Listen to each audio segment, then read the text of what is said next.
And hello everyone, Bo Williams here in the WATE 6 on your side newsroom. I want to get you up to date on what's going on traffic-wise around the area.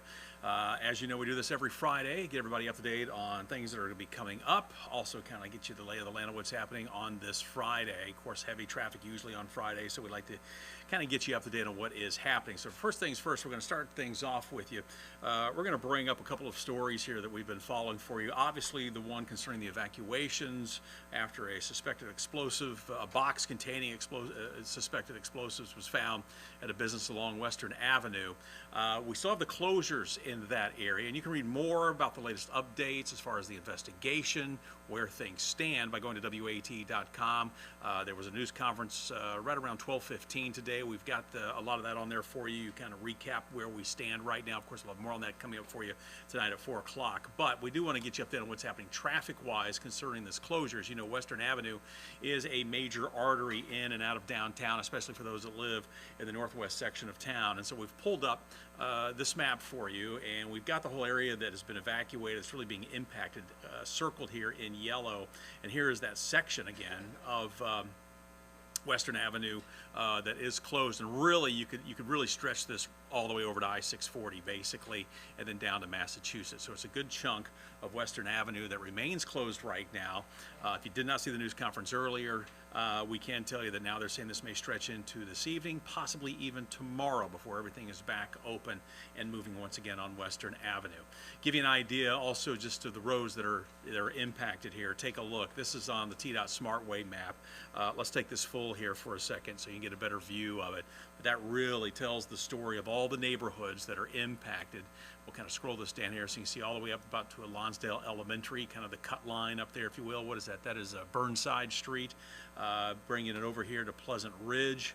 We'll take it south here, almost to Buck Thomas Park, as you can see here, all the way down to Keith Avenue. And we'll take it over just to the east of that area. A number of areas here impacted. Fillmore Avenue, one of the barriers, Mississippi Avenue, Massachusetts as well. So a good size area where we're seeing those closures. You want to avoid that area if you can. Again, this could be going on into the late evening, even tomorrow.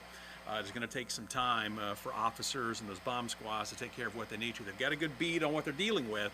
It's just going to take some time to take care of that. And as they brought up in today's news conference, it's hard to do this once the sun goes down. And as you know, it gets darker a little bit earlier each day. And so they're really kind of racing against time, literally, to get as much done as they can, but do it carefully and safely. And that's why this may stretch into tomorrow. So again, just steer clear of Western Avenue from about 640 to Massachusetts if you can. Just avoid the area altogether because it is going to be a bit of a mess, that is for sure. All right, so let's check on some other spots here for you real quick. This is the latest right now on this Friday. We've got an accident for you. This is involving I40 westbound. Several vehicles involved. This is 40 West in Roane County at mile marker 343. Quite the backup right now, as you can see here on the TDOT SmartWay maps. Right now they're reporting that the left lane and shoulder are blocked. So it's going to be that inside lane and inside shoulder. They're going to be blocked right now. Again, it's 40 westbound Roane County. Several vehicles involved. Mile marker 343. No timeline when they hope to have this one cleared up. We'll have to continue to monitor that. Now, we do want to take this back wide again, get you a wider view of how things are shaping up at this hour. Let's bring in the TDOT SmartWay cameras for you right now. As always, we usually see some heavy traffic for you on the west side of town, and nothing has really changed. Take a look here. We'll bring a camera or two up here for a second. Let's get this banner out. We'll get this playing for you. This is a live look for you right now, and you can see I40 westbound is there at the top of the screen. Slow traffic heading out of town right now. This is near Bridgewater. Eastbound actually looks okay. Many times eastbound will be slow too on a Friday, but right now it's westbound traffic heading out of town. Of course, it's a big game weekend.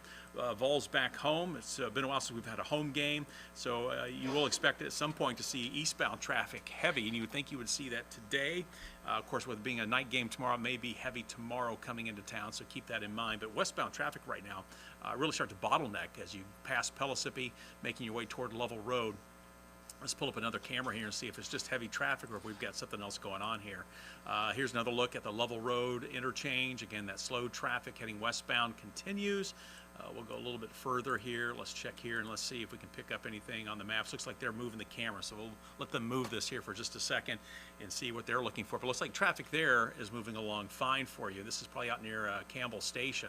So once you get to Campbell Station, it looks like you should be okay. It's just getting to that point with the heavy traffic. Let's take the camera here in between Lovell and Campbell Station. Still slow, but as you saw, once you get past Campbell Station, it does start to pick up. So watch for that if you're getting ready to head out of town today. Fall break wrapping up for a lot of people, so you may be trying to get one last weekend trip out of this. So maybe that's why we're seeing westbound traffic heavy. Here's a live look for you. This is out near Watt Road. Traffic there, not bad, both directions. Many times it's bumper to bumper eastbound, but right now it is moving eastbound. Westbound traffic heading out of town looking all right. We'll head over here toward, let's take I-140 out near Westland Drive right now. Traffic there looks good, so if you have business that takes you between I-40 and Alcoa Highway, should be okay at this moment. We'll bring it back toward town here for a little bit. Let's take a look. This is 40 at 17th. And traffic there, not too bad. Looks like we do have one truck sitting over here on the shoulder of the roadway. That's 40 westbound, but not really causing too many problems for you at this time. So through downtown, you're going to be fine. Let's take a look at the east side over near the Holston River Bridge. We'll pull this up for you right now. Traffic there also looking good. No major issues. North of town right now, 75 up around Merchant. North and south look fine, flowing nicely. And if you do have to head toward the airport, or you're driving between Knoxville, or I should say Knox and Blount County, let's take a look at the interchange here. This is Alcoa Highway at I-140. Again, not seeing too many problems for you right now, north and southbound Alcoa Highway. You should be in pretty good shape at this hour. Also over near top side, things there also looking good for you as well. We've had some work in that area, but right now nothing going on there, so traffic should be moving along without too many problems. So some good news for you for the most part. Again, steer clear of Western Avenue. Again, you can see here all the main roads that are closed, that are impacted, and you get in a little bit tighter. We'll show you again all those neighborhood roads. And then of course, if you're going to be traveling, just again keep in mind, and we'll shift everything here over east of Knoxville, and you still have the closures in place. Really any link between Tennessee and North Carolina. We're talking I-40. Even though a section of I-26 is reopened, it's not for through traffic, it's just for locals, so keep that in mind from Unicoi County. If you're thinking about taking that route, you still can't get from Tennessee into North Carolina.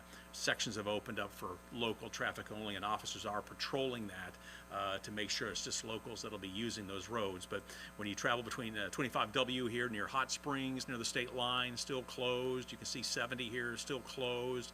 For a little further up north you go of us, if you're taking 321, looks like they still got the closure there as well. So if you're coming up from Hampton, Elizabethton, those areas heading over toward Boone. Now it does look like, well, let's click here. It says major impact State Route 34. That's what a lot of people use between Johnson County, so Mountain City and North Carolina.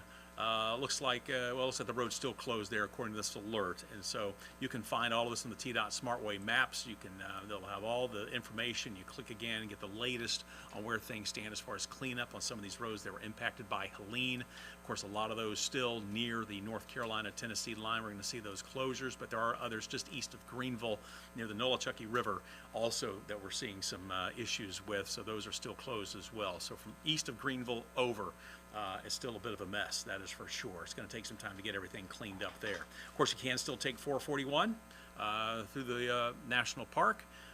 Also, they're patrolling the Dragon as well closely between Tennessee and North Carolina for commercial traffic. Obviously, no commercial traffic on 129 or 441 for that matter. And so there are patrols out to turn those trucks around to try to just keep it to car traffic, motorcycle traffic, things like that.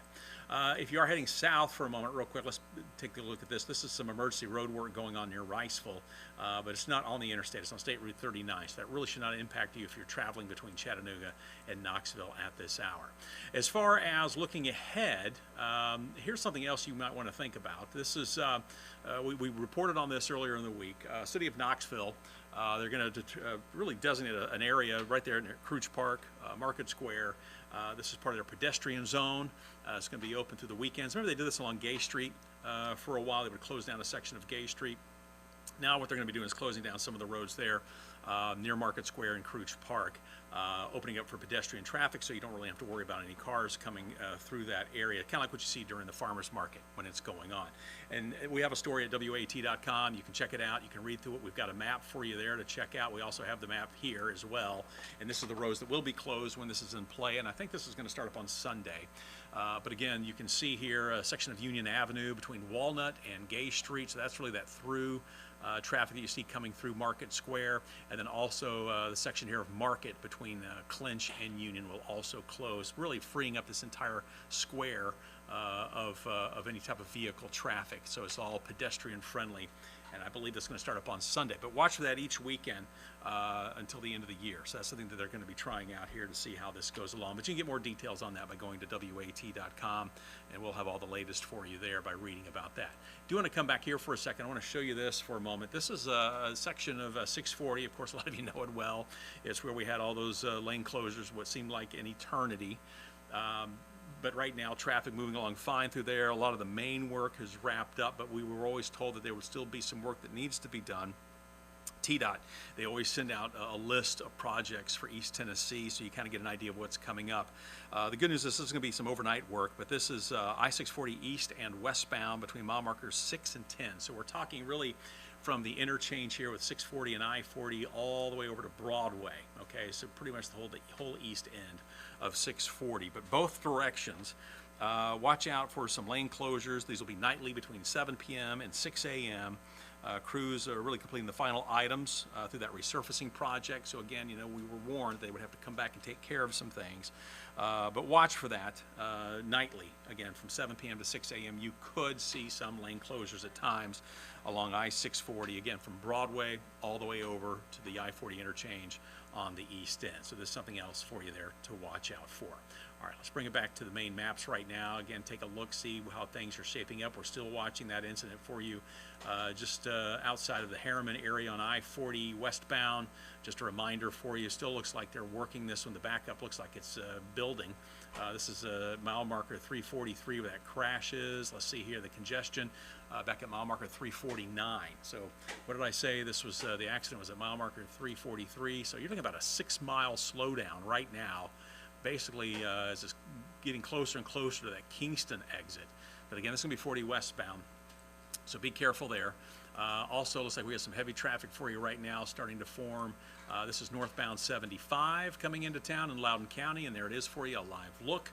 So again, 75 starting to slow right now as you come up toward that 75-40 merge in Loudoun County. This is the camera at Hickory Creek, which is not too far from mile marker 84. So just before you get to the merge there with that I-40 traffic. And then once everything comes together, expect it to slow down. That's probably not the best camera to look at. Let's take a look at a different here. Many times they'll turn this one around to kind of see how things are shaping up. But there you go. So here it is, 40. Once 40 and 75 come together, right before you get to Watt Road, you can definitely start to see that slowdown really starting to pick up. Real quick, let's shift it back over here for just a second. We showed you the delays on 40 westbound heading out of Knoxville. See if there's any improvement. This camera not cooperating. There we go. And again, 40 west still looking very slow. Eastbound traffic looks great, which is kind of odd for this time of day. But again, we won't complain if you're going to be heading eastbound. It's just westbound where we're seeing those slowdowns. And this is back near Westtown Mall. Traffic here is starting to definitely pick up eastbound and westbound. Both directions we're seeing some heavy traffic on this Friday. All right, so that's how things are shaping up out on the roadways. Be careful. Of course, keep it tuned again to WATE as we'll continue to monitor this developing story concerning the evacuations, but also the road closures that are happening northwest of downtown there along Western Avenue. Another number of neighborhoods still impacted, businesses as well. A lot of you want to know when you can go back. A lot of people have been evacuated over to Chilhowie Park at the Jacob Building. Of course, they would like to get back. We heard from KFD last night, Mark Wilbanks, saying that they had already, up until about 8 o'clock last night or 7 o'clock, they had already helped about 1,000 to 1,200 people relocate from some of those neighborhoods. So we'll continue to monitor it. We'll have much more for you coming up at 4 o'clock. We'll always have the latest for you right here on WATE as well as our news app. In the meantime, though, be safe when you're out and about. Don't forget TDOT. You can always reach out to them for any type of issue. You can give them a call, 833-T.fix. That's 833-836-8349. You can also send us an email at bwilliams@wat.com. We'll try to get that answered for you if we can on any type of projects, but otherwise, be safe out there, and continue to monitor the latest on Western Avenue, as well as the highways and interstates between Tennessee and North Carolina, where we continue to still have problems. Of course, we're still working to try to get that set up on I40, one lane in both directions, but that may not be until next week sometime. But we'll continue to keep you up to date on air and online. All right, have yourself a great weekend, and we'll do this all over again next week. See you.